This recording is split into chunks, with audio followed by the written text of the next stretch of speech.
Karnataka news beet follow ಮಾಡಿ, subscribe ಮಾಡಿ. ಅಕ್ಕಿ ಕದೀಮರಿಂದ 3 ಲಕ್ಷ ಲಂಚ ಪಡೆದಂತಹ ಆರೋಪ ಈಗ ಕೇಳಿ ಬರ್ತಾ ಇದೆ. ಬಳ್ಳಾರಿಯ SP Suman Pannekar gunman arrest ಆಗಿದ್ದಾರೆ. ಇದಕ್ಕೆ ಸಂಬಂಧಪಟ್ಟ ಹಾಗೆ ಮಾಹಿತಿಯನ್ನು ನೀಡ್ತಾ ಹೋಗ್ತೀವಿ. ಅಕ್ಕಿ ಕದೀಮರಿಂದ 3 ಲಕ್ಷ ಲಂಚ ಆರೋಪ ಗಮನಿಸಬೇಕಾಗುತ್ತೆ. SP Suman Pannekar gunman arrest ಆಗಿದೆ. ಇದಕ್ಕೆ ಸಂಬಂಧಪಟ್ಟ ಹಾಗೆ ಗನ್ಮ್ಯಾನ್ ದೇವರಾಜ್ ಆತನ ಸಹಚರನ ಬಂಧನ ಆಗಿದೆ. ಶಬರಯ್ಯ ಎನ್ನುವಂತಹ ಅಕ್ಕಿ ಕದೀಮನಿಂದ 3 ಲಕ್ಷ ವಸೂಲಿ ಆಗಿದೆ. ಮೋಕಾ ಪೊಲೀಸ್ ಠಾಣೆಯಲ್ಲಿ ದಾಖಲಾಗಿದ್ದಂತಹ ದೂರಿದು.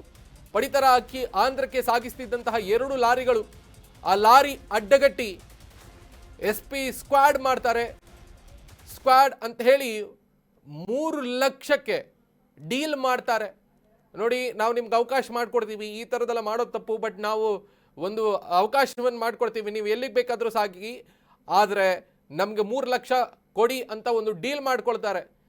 ನೋಡಿ, ಈ ರೀತಿಯಾಗಿ ಎಸ್ಪಿ ಪೊಲೀಸ್ ಕಮಿಷನರ್ ಅವರ ಸ್ಕ್ವಾಡ್ ಅಂತ ಹೇಳಿ 3 ಲಕ್ಷ ವಂಚಿಸಿರೋದು, ಒಂದು ರೀತಿಯಲ್ಲಿ ಆ ಭ್ರಷ್ಟಾಚಾರದ ಜೊತೆಗೆ ತೊಡಗಿಕೊಂಡಿರೋದು ಈಗ ಮಾಹಿತಿ ಬರ್ತಾ ಇದೆ. ಬಳ್ಳಾರಿಯಿಂದ ದೇವರಾಜು ಸೇರಿದಂತೆ 3 ಮೇಲೆ ಪ್ರಕರಣ ದಾಖಲಾಗಿದೆ ಅನ್ನುವಂಥ ಮಾಹಿತಿ ಇದೆ. ಗನ್ಮ್ಯಾನ್ ಅನ್ನು ಬಂಧಿಸಿ ವಿಚಾರಣೆ ನಡೆಸ್ತಾ ಇದ್ದಾರೆ ಪೊಲೀಸರು ಅನ್ನುವಂತಹ ಮಾಹಿತಿ ಸದ್ಯಕ್ಕೆ ಲಭ್ಯ ಆಗ್ತಾ ಇದೆ. ಮೋಕಾ ಪೊಲೀಸ್ ಠಾಣಾ ವ್ಯಾಪ್ತಿಯಲ್ಲಿ ನಡೆದಿರುವಂತಹ ಘಟನೆ ಇದು. ಬಳ್ಳಾರಿ ಭಾಗದಲ್ಲಿ ಆಗಿರುವಂಥ ಘಟನೆ. ಸೊ ಈ ರೀತಿಯಾಗಿ ಸರ್ಕಾರದ ಪಡಿತರ ಅಕ್ಕಿಯನ್ನ ಕಳ್ಳ ಸಾಗಣೆ ಮಾಡುವುದರ ಮುಖೇನವಾಗಿ ಎಷ್ಟರ ಮಟ್ಟಿಗೆ ಭ್ರಷ್ಟಾಚಾರ ಆಗ್ತಾ ಇದೆ, ಸರ್ಕಾರ ಇನ್ನೂ ಕೂಡ ಎಚ್ಚರ ವಹಿಸ್ತಾ ಇಲ್ಲ. ಇಲಾಖೆಯು ಕೂಡ ಅದರ ಬಗ್ಗೆ ಗಮನ ಹರಿಸ್ತಾ ಇಲ್ಲ. ಸಂಬಂಧಪಟ್ಟ ಹಾಗೆ ಕ್ರಮಗಳನ್ನು ತೆಗೆದುಕೊಳ್ಳುವಂತಹ ಪ್ರಯತ್ನವನ್ನು ಕೂಡ ಮಾಡ್ತಾ ಇಲ್ಲ. ನಿರಂತರವಾಗಿ ಈ ಥರದ ಪಡಿತರ ಅಕ್ಕಿಗಳನ್ನು ಕಳ್ಳ ಸಾಗಣೆ ಮಾಡುವುದು, ಬೇರೆ ರಾಜ್ಯಗಳಿಗೆ ಅದನ್ನು ಸಾಗಣೆ ಮಾಡಿ ಕಡಿಮೆ ದುಡ್ಡಿಗೆ ಮಾರಾಟ ಮಾಡೋದು, ಈ ಥರದೆಲ್ಲವೂ ಕೂಡ ನಿರಂತರವಾಗಿ ನಡೀತಾ ಇದೆ. ಈಗ ಬಳ್ಳಾರಿ ಮೋಖಾ ಭಾಗದಲ್ಲಿ ಸಿಕ್ಕಿರುವಂತಹ ಒಂದು ಪ್ರಕರಣ ಇದು. ನೋಡಿ, ಗನ್ಮ್ಯಾನ್ ಒಬ್ಬ ಎಸ್ಪಿಯ ಪೊಲೀಸ್ ಕಮಿಷನರ್ ಗನ್ಮ್ಯಾನ್ ಅವರು 3 ಲಕ್ಷ ಬೇಡಿಕೆ ಇಟ್ಟು ಆ ಅಕ್ಕಿ ಕಳ್ಳರಿಗೆ ಸಹಾಯ ಮಾಡಿರುವಂತಹ ಘಟನೆ ಬೆಳಕಿಗೆ ಬಂದಿರೋದೀಗ.